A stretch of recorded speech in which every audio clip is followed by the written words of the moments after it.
The NBA playoffs move on as it actually draws some interest. The NFL draft happened, and we have a new girlfriend meme. This is the We Don't Know Sports podcast. Stay tuned.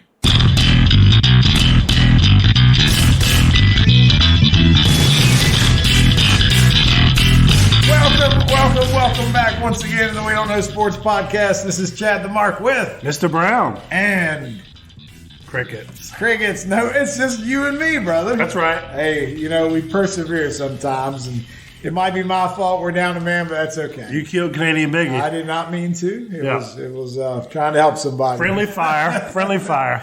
A little bit, but either way, we at least had some good developments in the NBA. We got to the second round. We'll get to that. We also got MVP stuff. And then, we didn't really plan on baseball, but I did want to ask just kind of about like Tampa, and they've hit like a historic start, have they not?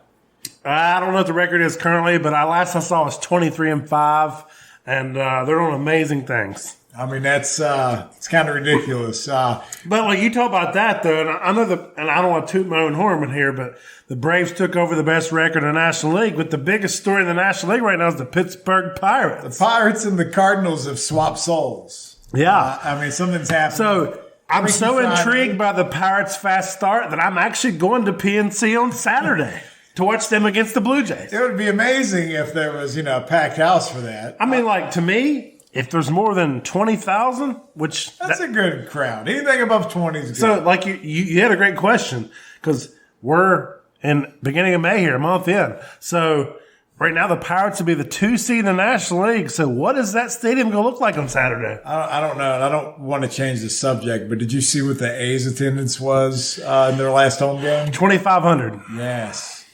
Yeah, and the majority of those guys and gals there were protesting with signs, clearly because their owner is one of the most wealthy owners in MLB, yet he don't want to put the product on the field, and he makes his players pay for soda. What's happened is your weird cousin, Mark Davis, who also owned a team. I don't know. They're probably not related, but I'm just saying. Billionaire. Do they have the same haircut? I don't know. He got it cut, man. Put the bow on the head? I think he got it shaved off. Okay, but, he needed to. Either way, he saw Mark Davis do the move with the Raiders and how well it's worked out for them as far as profit goes, not necessarily on the field. That he's not thinking he can make money in Oakland when you got Vegas out there. But I don't know. Is there still a contention there? Like, will that get approved? Or they're going to Vegas. I mean, is it pretty much I know they've already. I think it's a done deal. But my thing is, but don't the owners still have to vote and approve and all that? They do. Why wouldn't they? I mean, I'm with you, but my thing is I get it. You're going to make money in Vegas, but at least try while you're in Oakland. You have the deep pockets. At least try to put a winner on the field, because if you're moving a winner from Oakland to Vegas, then it makes it even better. When your product is heading to Vegas and it's actually decent. When the Raiders came to Vegas, there was pieces there that was at least intriguing. How much of this is the real life major league? Is that what this is? I feel like it is right now. Yeah, there's Rachel Phelps and they're moving the shit to Miami. Who's the last person they actually spent money on? Nobody. Right? I mean, they've never had a $100 million contract that I'm aware of. Right? Do they pick? Is it Tejada? Do they probably Cespedes? Maybe. But either way, it's that. That's the point. Is they haven't tried to put a product on the field. I can assure you the grounds crew is saying, who the hell are these guys? Right. Every year. Who's showing up to the A's spring training? Right. But, it's sad state of affairs. And just speaking of Vegas and whatnot, I know we had the NFL draft too. And, they've done that in Vegas a couple times. But your Raiders do not typically draft well. How do you feel like they fared this time out? I was actually impressed with their draft. They went more of best pick available type thing instead of doing the reaches they typically do. They like to reach for offensive linemen in the first round, and then they cut them 2 years later.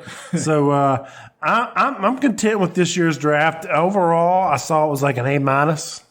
I wish Biggie was here, because the Patriots, did they draft a kicker and a punter? I think the Raiders did. The Raiders? As well. Like what? Like are we trading up for punters now? Yes. Is that the state of affairs? Yes. Thought this was supposed to be an offensive league. I don't get it. We need them big thighs. I don't know what's happening. But the what about your Bengals? all right. They went and got exactly what they needed. They got a little bit of help on the defensive line and in the secondary. So, that's what they lost in free agency. That's So what they probably still Super Bowl or bust? Yeah, man. They've done established that now. It feels good, doesn't it? No, it's surreal. Yeah. Now it's like that was the fate of great expectations. Is this real life? It doesn't. I don't like it. Because it's better being the underdog. Right. It's kind of like in wrestling, man. Right. Stone Cold Steve Austin was good in the chase. You didn't want him to have the belt. You wanted him to chase it so he could finally get his. Yeah. Well, I feel like I've tasted the cake there, so to speak. But anyway, the big thing out of the draft is quarterback Will Levis from University of Florida. Did not get drafted in the first round with the rest of the quarterbacks. Why did I think he was out of Kentucky? Or is it? It is Kentucky. Yeah, it's Kentucky. Yeah, the guy from Florida. I'm sorry. SEC. Yeah. I'm high. Kentucky. I don't know. Either way. And for the record, I'm not the college football guy. His girlfriend's now famous, right? Yeah, she's the Russ Wilson 2.0 girlfriend. Yeah. So does that mean we'll never see her again? So they were all there on the red carpet on day one because there was a 92% probability he was going to get drafted in the first round. First round came and went. He wasn't drafted. And they have multiple memes out there now with different faces she was making, like, let's get this over with already. And she's like, you promised me $8 million this year. And she wasn't having it. No. She, she was showing her Mrs. Mahomes face there on courtside, like kind of resting bitch face. That was bad. Like, to me, get rid of her now. If that's how she gonna act now, you get rid of her now. That's that probably happened. May not see her again. She's probably gone already. If Will was smart, she's gone yesterday. Speaking of Mahomes' wife being a meme, his brother got in the news today or yesterday. I guess it maybe came out. Yeah. I have no idea what it is, but like the fact that your brother is making headlines for sexual assault or something. Yeah, like basically what happened was he forcibly like kissed some woman and like she didn't want no part of it. He made sure they were going to kiss, and your buddy Tyrone was giving the details on our page. Okay. But so basically he's in a lot of hot water here, and we're going to see what happens. So doesn't sound good. No, it doesn't. So if you're, but he's been a menace ever since he's been around. It was just a TikTok prank, man. Like, I mean, come on. I mean, is that what it was? It's all for clicks, baby. Probably. That's what it is. Probably. Just lay back and enjoy it. Yeah, I think so. If you're Patrick, what do you say to him? In his best Kermit voice? Yeah, let me hear your best Kermit voice. I can't. Give me advice and yeah, something like that. Yeah. It's not good to be known for what that is. Mr. What's his name? Jackson Mahomes. Yeah, I mean, like, dude, create your own identity. It's my identity is being on the sideline of my Bubby's games. And like, what makes you think any random girls want to kiss you on the mouth? Maybe people do. They want to kiss him? I mean, maybe he's got like 100 million followers. I don't know. Maybe if I kiss him, I'll be that much closer to Patrick. I hear his girl's into that. I don't know. What are they thinking? I don't know. How am I supposed to respond to that? What do you say? I'm just saying, you know how these gold diggers are? I ain't saying they're a gold digger. Oh, are you not? You can finish that one.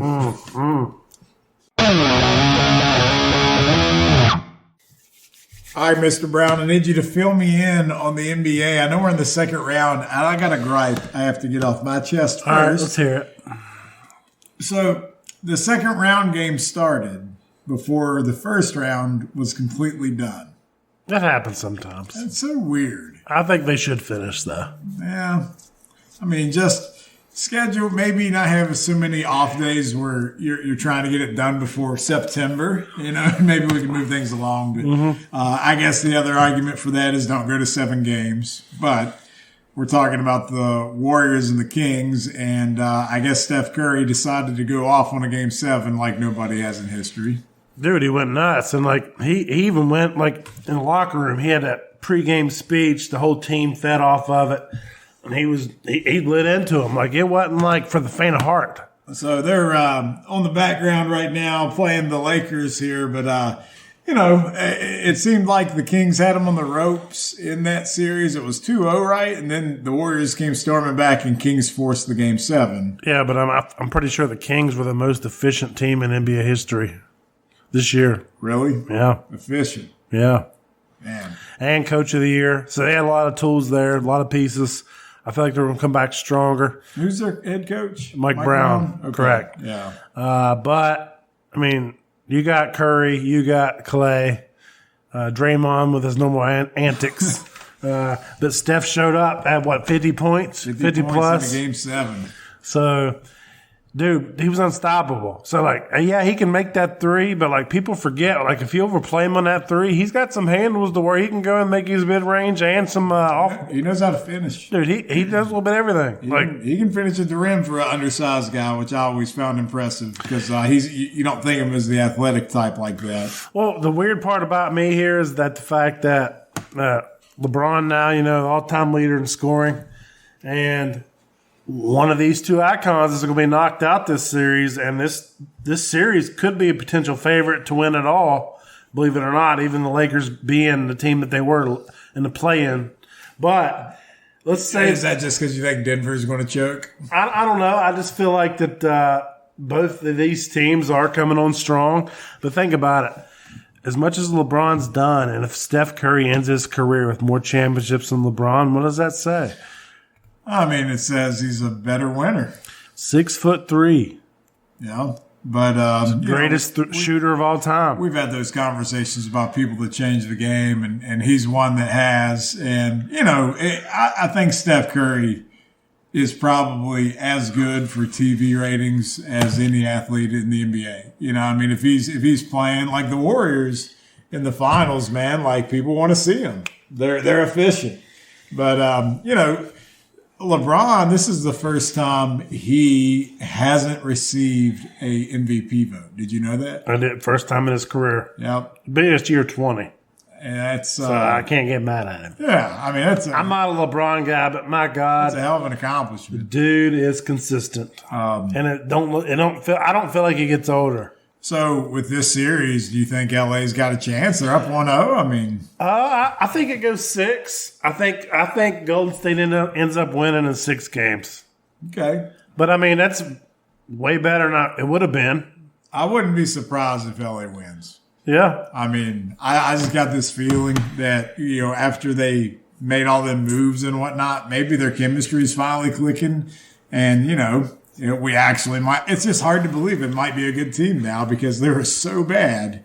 But you know what? That's the way it goes. They've been playing so well that they got Jack Nicholson out of his house for the first time in 2 or 3 years. He came to the Staples Center. Oh, he actually came? I just saw where somebody saw him on his balcony. He came to a game. He came to a game? Whatever the last game was in L.A. versus the Kings. Really? Yes, sir. Wow. Yeah. Good for you, Jack. So, I mean, seeing 86-year-old Jack Nicholson, who's been hibernating for 2 or 3 years, back at courtside at a Lakers game, it warmed my heart as much as I hate the Lakers now, but I love Jack. Yes. Jack, I mean, almost enough to make you root for the national Lakers. Treasure. If it means that we got more Jack at courtside, I'm okay with it. Yeah, I mean, absolutely. So, speaking of, I don't know. I don't have a good transition. Let's talk about the other side. Let's talk about the MVP over there. Since LeBron, didn't get those MVP votes, everybody thought it was between Jokic and Embiid. Embiid ends up winning it. I feel like it's the right call. I feel like it's one of those things that were Jokic has won twice. Yeah. That want to mix it up. Recency bias in the opposite effect.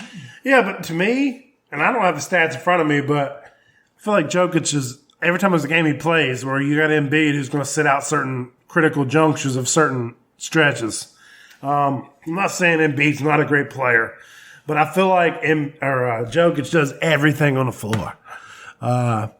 Like, so in game one against the Celtics, Harden went nuts, and the Sixers still beat the Celtics. I feel like you take Jokic out of the first game one against the Suns. There's no way. Well, they're up 2-0. Yeah, that's what I'm saying. But like, he's so critical to the Nuggets that if he don't play, they're not winning. Yeah. In my opinion. Well, that's because he's such a facilitator. So if you call it MVP and what it really means is being the most valuable player to that team, then yeah, it's hard to argue. It's him. Yeah. It should have been three-peat.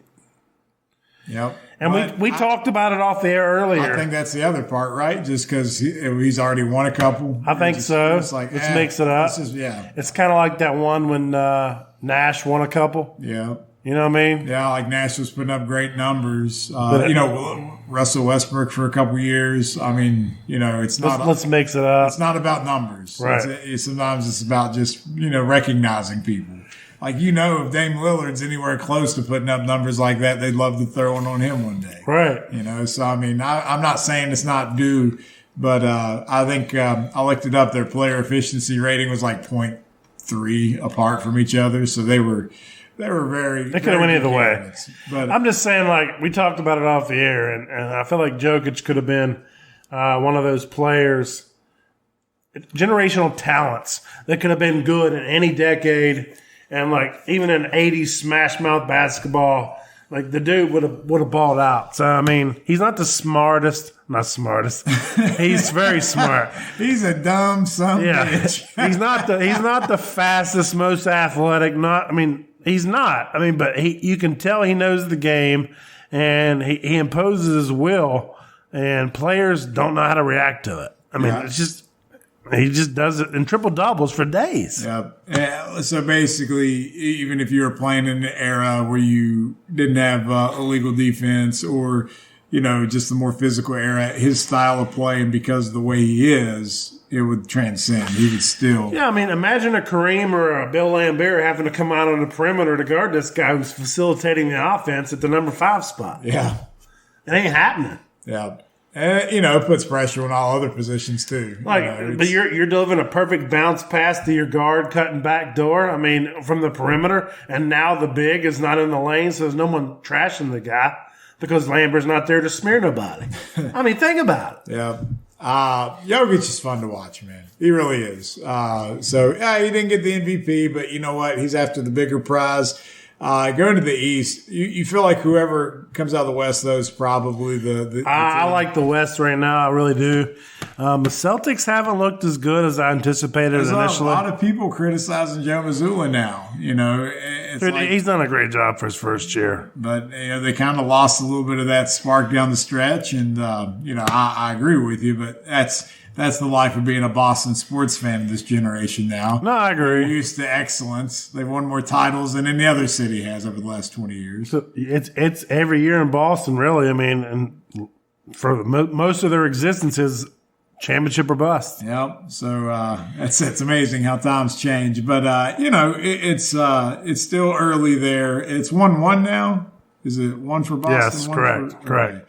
And then, we talked a little bit last week on the show about Jimmy Butler going bonkers. Right. Does that keep going? Do you think, and we're going to talk about Budenholzer too, because he got fired, but how do you feel about the other part of the East?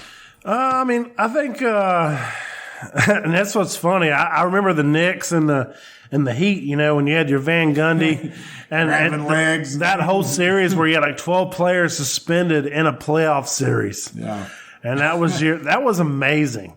What was that? Early to mid 90s? No, that was 2000s. Yeah, because that would have been after Jordan. That was it was 2000s. Yeah, it was early 2000s. But it was at least 10 players suspended total. Marcus Camby. Yeah, in the middle of a playoff series.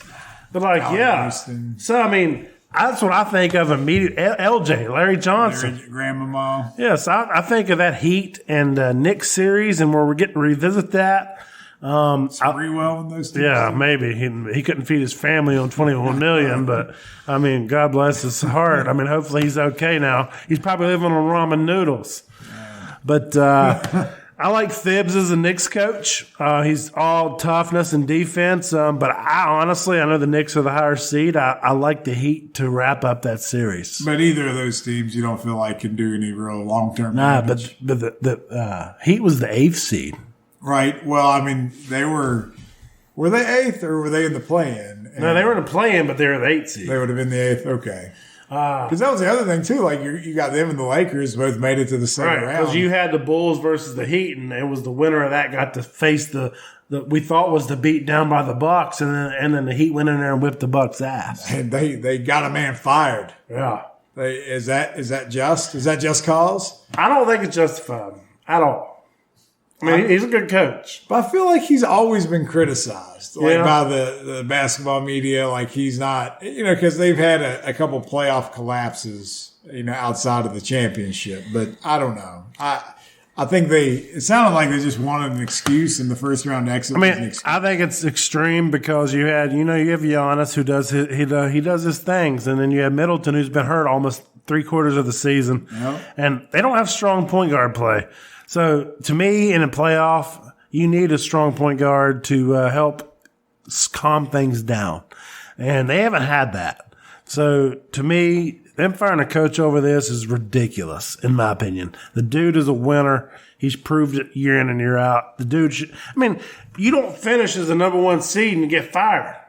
It's crazy. Like we did it except for this one time. Like we were on our way. But, this is a guy, was it last year or year before he was coach of the year? Yeah. So it's amazing how you can go from 0 to hero just like that. But that's the way it goes. For a team like Milwaukee, you should be grateful to have a coach like that. Right. Period. I mean, I'm not heard anything, but there's no reason Giannis would want him gone, is there? I haven't heard that, but I can tell you right now, he won't be out of the job long. You wouldn't think so. He'll get a job quick. Yeah. But I don't if you're Milwaukee, what are you looking for? I don't know. I mean, who you? I'm just trying to. It'll be a big name hire. Any prediction? How long has it been since Mark Jackson's been on the sideline? Oh, man. He's itching to get back. Steve Kerr took all that recognition. He wants to come back. I've heard he wants to come back to coach. You have Mark Jackson or Steve Kerr taking over for Mark Jackson, taking all the credit, just like Gruden took over for Tony Dungy and took all that credit. So similar situation. It's a very similar situation. So we'll see. We'll see. Man, I forgot about Tony Dungy and that's you remember the picture of him and Brady? Yeah. That thing still haunts me. Lots of shrooms, right? I thought they were like someone who invited you to dinner and they cooked people.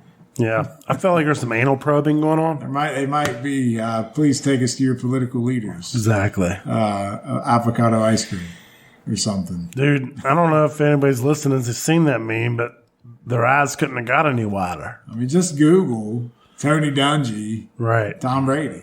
Wide eye. But don't Google that. Yeah. You don't have to say wide eye. You don't think? No. You know what? We're going to put it to the test right here live. Yeah, just you text that right now. We're going to do the Google, right? No Bing nonsense. So I'm going to do Tony Dungy first. I feel like that's a qualifier.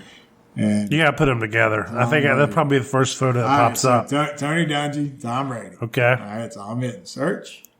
Yeah, there you go. That's the first one. So yeah, Google that. Oh my God! If you don't know, you have nightmares for days. I have nightmares already. All right, Mr. Brown, you and I, we like to talk movies from time to time. I can't remember what we talked about on the show last week, but went to the theater and saw the new Evil Dead. I was going to ask you about that too. And it was startling. It was good. I thoroughly enjoyed it. It's the right amount of jump scare without being a jump scare movie. Right. Like it's just, I don't know. It did a good job. So is it one of those movies you have to see in the theater? I mean, I think most. So every horror movie, maybe not most. Maybe every single horror movie watching the theater is 10 times better. Absolutely. If you're watching them at home, you're distracted. You're not as in tune with it. Like you can't be sitting there on your cell phone when you're in a theater. You're isolated. You're watching it. And I was petrified, but I will say, as it got through the third or fourth act, It wasn't quite as scary. Like, you kind of got used to it, but still good. So how's the missus on scary movies? Did she go? Yeah, she wants to go. But did she like it? Yeah, like it was like, she's like, we're going. We went on opening night, man. That was like part of her thing too. So she liked it too. Same thing. She would tell you the same thing.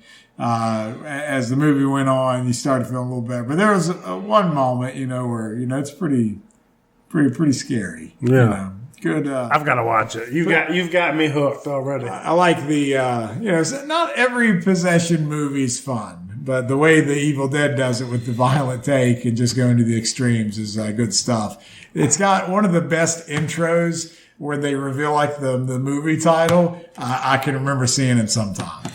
And I feel like we talked about it earlier, but the Evil Dead series is one of the most underrated horror series that there is. How do you feel about Army of Darkness? Because that's the chainsaw hand. Yeah, I haven't watched it all the way through, to be honest. I mean, it's a little campy, a little goofy, but I love it though. Like, I'm here for it. And I love that Bruce Campbell had embraced the role, but he's kind of retired Ash, and there is some Ash references in the movie. Okay.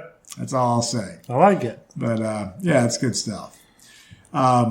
So as we were discussing movies there a second ago, I'm real big on a lot of 90s movies. I've seen, I felt like everything.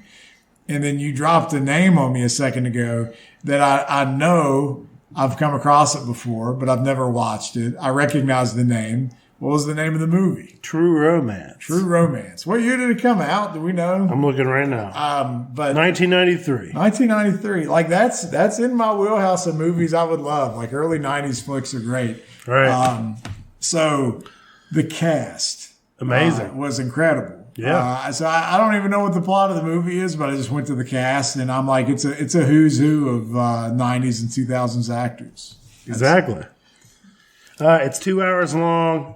It's right in the heading. It's a drama, romance, murder mystery type thing. I feel like I've let my generation down by not seeing it though. Like, I feel like it's 2023. I should have seen this already. But name off the cast. You got it in front of you? It's in an odd order. So we got Patricia Arquette, Dennis Hopper, Val Kilmer, Gary Oldman, Brad Pitt, Christopher Walken, Samuel L. Jackson, Michael Rappaport, James Gandolfini. You say Val Kilmer? Yeah, Val Kilmer. If I didn't say him, we'll say him again. Then apparently a very young Jack Black. All right, so moral of the story is all you need to know is that there's romance involved and a lot of cocaine involved. I mean... And the mafia. And it takes place in Michigan, Detroit, or something like that? Yeah, and then it transitions to Hollywood. All right. But is there any movies that that are like critically acclaimed that people talk about all the time that you just haven't seen? I know you had a couple that in the last several years you've gotten off those lists, where Back to the Future being one and The Shawshank Redemption being another. Even Bull Durham. Oh, I forgot about that. Yeah, I didn't watch that till after my neck surgery. Wow. Man, being a baseball guy and Field of Dreams. So, bringing us to where we're at now, have you recovered from all that? Is there any just classic movie out there you're like, man, I'd love to finally watch that? Got to make time for it. I can't think of one off the top of my head, but the one after that I've heard everybody talk about so much was The Big Lebowski. Yeah. And I watched it within the last year for the first time. How'd you feel about it? It was good. I liked it. Okay. But there's not. I'm trying to think of what there's anything else out there that I haven't seen. I'm sure there is, but I don't know. Here's what's weird for me. So I love movies and I watched a ton of movies, but if for whatever reason I'll see it and I'll just skip on past it, and then I'll watch it. And I'm like, why have I skipped past this for the last 2 decades? Yeah, basically. And that's the thing. Like, there's so much you can consume, and you just, as time goes by, you're like, yeah, I've heard it's good, it's great. And sometimes when everybody tells you something's great, like, you're like, I get it. I'm not going to rush out and see it just so I can be like everybody else talking about it. So you'll just kind of forget them. But sometimes I'll go back and watch these like real old. Would you ever watch Breakfast at Tiffany's? One day I turned that on because I just wanted to watch it, and there is a scene with I believe it's Mickey Rooney in it, and it's very controversial. And I didn't know it was in the movie when I watched it. And the first thing I did was Google, is Breakfast at Tiffany's racist? It was so bad. But I'll show it to you. I can't do it justice. But anyway, sometimes I love going back and watch these really old movies just because they're shot in different times, and it's amazing what they would do. Like I got a copy of Song of the South. It's a banned Disney movie. It's weird to watch. So I don't know. Do you ever have the desire to go back and watch something old? Yeah, I mean, I have. What was that one that it got pulled off because it was completely racist? Which one? I don't know. It's like a fake Western comedy type thing. Oh, Blazing Saddles. Yes. Yeah. Yeah, that's. I'd never seen it. I heard of it. I turned it on and watched it for like the first 15 minutes, and I was like, "Wow." What about the Naked Gun? Didn't you recently watch it? Oh yeah, absolutely. Or is that something you'd already known very well? I'm very familiar with Naked Gun. Okay. But like even the opening credits where they're all sitting around world leaders and very racist from the Middle East perspective, and but the whole movie is freaking controversial. It's funny when you go back and you watch stuff like that, and now you're like you can't do it wouldn't happen like today. That. No, but it was so good though. No, I mean I guess if you're not Middle Eastern, it's good. It's just good, period. I mean, I have a sense of humor. Right. Like you want to make fun of a straight white male? I mean, by all means, go for it, man. I'm all for it. Well, they do that now. Yeah. That's the world we're living. We're the joke of the world now. Man, I had fun talking this evening. I got to leave with this as we depart. The video I showed you earlier, I was laughing about was Caitlyn Jenner golfing. Oh God! And then the people, there was like a roast. Yeah, and they were saying, it was the roast of Caitlyn Jenner. Yeah, and at the driving range. They're like, don't you miss not being able to pee in the woods? But it was funny, or she was funny, reacting and interacting. And Caitlyn said, "Yes, I miss that. Yes." Are you wearing the same pants that you wore when you were in the Olympics? And he said, "No, but it's the same underwear."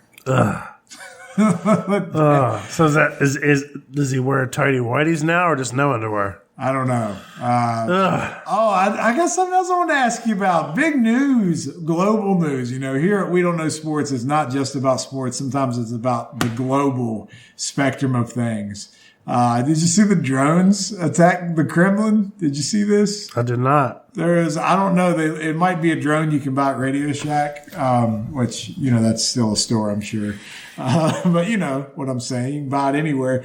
Looks like somebody flew it over the wall at the Kremlin. They blew it up. It's happened twice. It's on video, and the Russians are saying that it was Ukraine doing an assassination attempt. I mean, do we think it was Radio Shack? Is there still Radio Shack? I don't think so. Maybe it was Radio Shack. Those bastards have been plotting something for years. I heard he's not in good health anyway. Well, but they send these, Ukraine allegedly sends these drones over there, and it's just like, what I mean is there's no war drone here. It just looks like a regular remote control. Right, I get it. And they're trying to say it's an assassination attempt. Yeah, they tried to kill Vladimir Putin. Okay. With that. Okay. So, I'm sad you haven't seen that. No. I got to show you the video. It'll have you gripped for fear. No wonder he's stressed out on his deathbed. It's a great time to be alive. Did you thought 2023 would be all of this and more? I mean, each year keeps getting better. Ever since COVID hit. The worst thing someone said is it can't get any worse than this year. Like, honestly, every year that happens, I literally just quote REM, "It's the end of the world as we know it," and I feel fine. Yeah, that's all you can do. That's all you can do. And I really do, because guess what? I'm gonna be me, and if the world blows up, I'm just gonna be happy I got what I got. As long as I'm still allowed to be me, I'm fine. Yeah, I'm being me. Me and me, brother. All right. Well, I'm going to be me this weekend. It's supposed to be nice weather up in the 80s, but I got to work. Hopefully you can enjoy it. But I'll be in Pittsburgh. I'll send you some photos. So, and who they playing? The Blue Jays. Northern Blue Jays from Canada. We saw that happen down in Detroit last year. Yes. Ugh. And, I don't know if you Pittsburgh's not too far away from, you think you might see some? Probably see some poutine. Hey. You gotta get some poutine. Yeah, I'm ready. You'll love it. I'm ready, You're ready. Embrace the A. Yeah. All right, ladies and gentlemen, we'll see you next week. Thanks for letting us invade your eardrums. Have a wonderful weekend. We'll see you next time.